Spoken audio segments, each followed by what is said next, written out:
नमस्कार YT family. तर मला आली होती चॉकलेट ट्रफल केकची ऑर्डर. तर त्याच्यासाठी हे छान मी गनाश बनवून घेतलेला आहे. 2 किलोचा हा चॉकलेट ट्रफल केक होता. तर त्याच्यासाठी छान असा मी 2 किलोचा बेस बनवून घेतला. त्याचे छान असे 3 लेयर पाडून घेतले आणि गनाशही त्याच्यासाठी बनवून घेतलं. आता गनाश कसं बनवायचं ह्याचा मी वेगळा व्हिडिओ बनवणार आहे.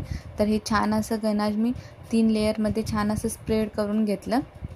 आणि हा केक कसा आहे, आपण थोडा जरी खाल्ला तरी खूप छान लागतो. त्याच्यामुळे कस्टमरला चॉकलेट ट्रफलच केक पाहिजे होता. तर कस्टमरचा हा 50वा बड्डे होता. तर त्यांना हा केक खूप छान आवडला. केकच्या लास्ट मी त्यांचे रिव्ह्यू पण दिलेले आहेत. तर कसा वाटला माझा केक हा मला नक्की सांगा. आणि तुम्ही पण कधी चॉकलेट ट्रफल केक खाल्ला आहे का हेही मला नक्की सांगा. आणि माझ्या चॅनेलला जर माझा व्हिडिओ आवडला असेल तर माझ्या चॅनेलला लाईक करा, शेअर करा, सबस्क्राईब करा. धन्यवाद.